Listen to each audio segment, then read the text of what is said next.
Well, hi again, folks. This is part 3 of a 4-part study of the Song of Mary from Luke chapter 1, starting with verse 46. We've looked at this scripture from several different angles, and we're going to continue just a little bit. We just finished with verse 49, that he has done great things, who is powerful and holy. Holy is his name. His mercy is upon generation after generation of those who fear him. He has done great things with his arm and dispensed. He has dispersed. He has scattered the proud in or by the thinking of their hearts. Let me read that to you from the RSV to make it just a little bit clearer for you. In this, the mighty one, he who is powerful or strong, has done great things for me, and holy is his name. His mercy is on those who fear him from generation to generation. He has shown strength with his arm. He has scattered the proud in the imagination of their hearts. He has scattered the proud in the imagination of their hearts. Now, that is a wonderful, wonderful text, because the proud, the high, the mighty, the great ones, the people who are just blessed with all manner of power and capability in so many ways, are people who are suffering from a delusion. They are delusional. That's a pretty provocative statement. I hope you understand that. That's a rather provocative statement, that the high, mighty, and powerful people of this world are delusional. But I see that, and the reason I see that is that what I see them doing is believing that they are different from the rest of us, and they're not. Wait 100 years. Wait 100 years and see where they are. Where will they be? Dead. See, power in human culture and human society, power is a drug. Okay? People, when they get a taste of power and control, it gets in their system, it gets in their mind, and they start thinking that their power is ultimately, powerfully, magnificently, lastingly, eternally real. And it's not. He has scattered the proud in the imagination of their hearts.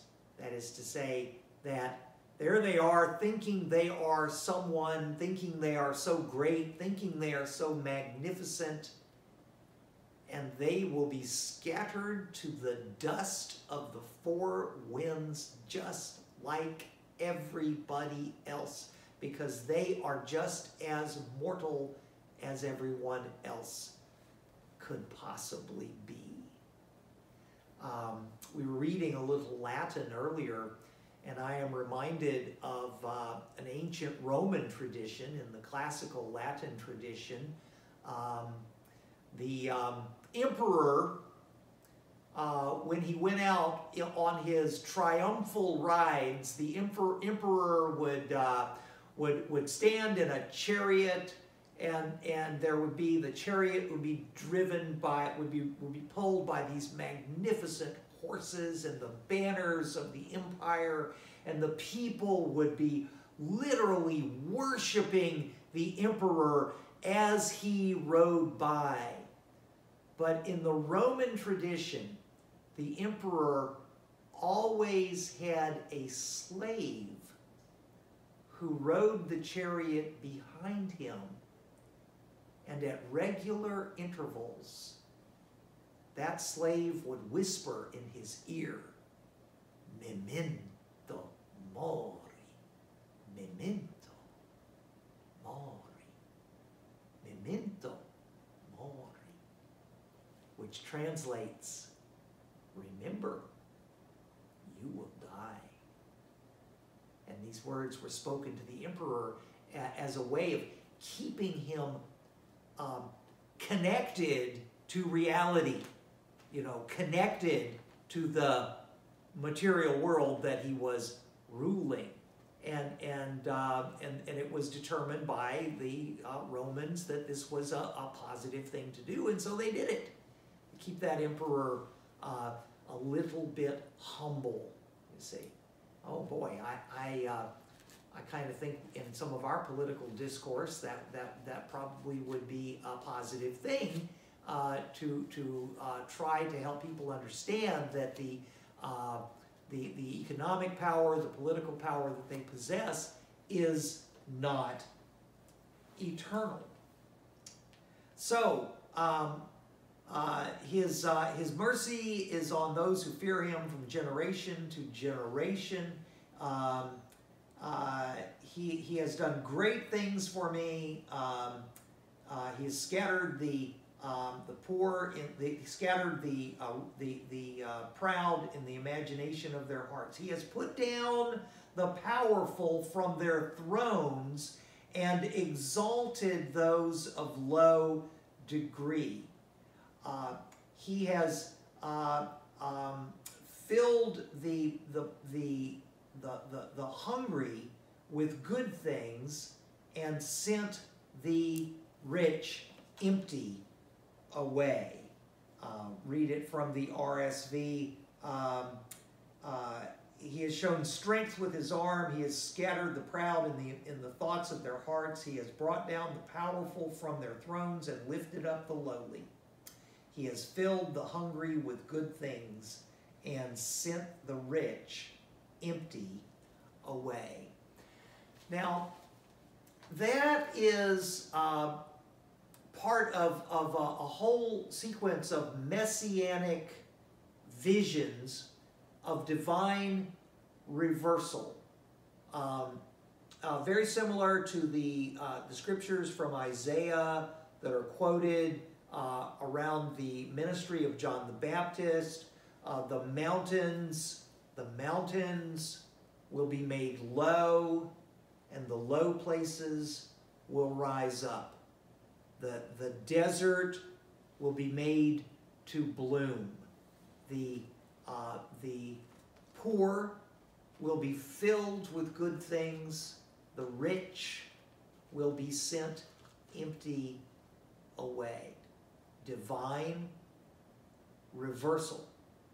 A reminder that whatever our circumstances and conditions, whatever the circumstances and conditions of our lives may be, they will be reversed. That whatever is going on now will be reversed. You see, the world kind of turns in a repetitive cycle where the light becomes dark and the dark becomes light. The seasons change. The cold, like right now we're in winter, and the cold will become once again the warmth of summer. The land is cold and not really producing anything right now. It's sleeping, but soon it will be awake and verdant, and all the plants will be sprouting again. That the conditions of our lives are not eternal. The conditions of our lives will change. Now, if you are poor, if you are hurting, if you are lacking in anything, then that is really good news, that the misery of your condition will change.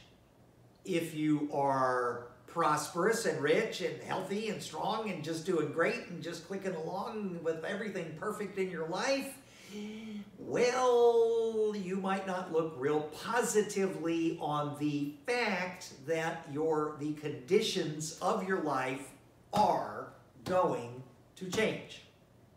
Now, on that divine reversal, we're going to pick that up with part 4. It's about time for us to conclude part 3. So we'll see you in just a minute with part 4.